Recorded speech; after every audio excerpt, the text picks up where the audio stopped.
అధ్యక్ష 317 మీద మీరు క్వశ్చన్ని చర్చలాగా చేశారు, చాలా సంతోషం అధ్యక్ష.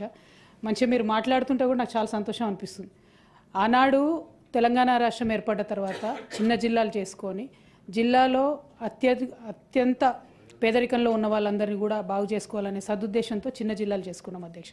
తర్వాత న్యాచురల్లీ అక్కడ రావాల్సిన ఉద్యోగులు ఎస్టాబ్లిష్మెంట్ దీని అంతటి మీద కూడా గవర్నమెంట్ ఎక్సైజ్ చేసి ఆనాడు 317 జీవో తెచ్చుకున్నప్పుడు అడ్డగోలు విమర్శలు ఆనాడు చేసినటువంటి వాళ్ళంతా ఇవాళ అధికారంలో ఉన్నారు అధ్యక్ష, ఇంక్లూడింగ్ ప్రొఫెసర్ కోదండరామ్ సార్. ఇప్పుడే మాట్లాడుతూ నాకు ఎంత సంతోషమైందంటే నిజానికి 317 జీవో చాలా తక్కువ స్థాయిలో ఎఫెక్ట్ చేసింది, 2-3 జిల్లాల్లోనే ఎఫెక్ట్ అయిందని అన్నారు.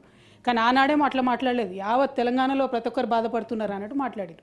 నేను ఒకటే రిక్వెస్ట్ చేస్తా ఉన్నా అధ్యక్ష, రైట్ మా వల్ల మిస్టేక్స్ అయి ఉండొచ్చు, ఇవాళ మేము అధికారంలో లేము, ఆ మిస్టేక్స్కి ఫలితంగా మీరు అధికారంలోకి వచ్చి 1 ఇయర్ అయింది కదా, ఇప్పటికి కూడా సమస్యలు చెప్తే ఎట్లా అధ్యక్ష? సొల్యూషన్ చెప్పండి, ఇప్పటికి సొల్యూషన్ చెప్పండి. 317 దా కాకుండా ఎట్లా చేస్తారు అది చెప్పండి.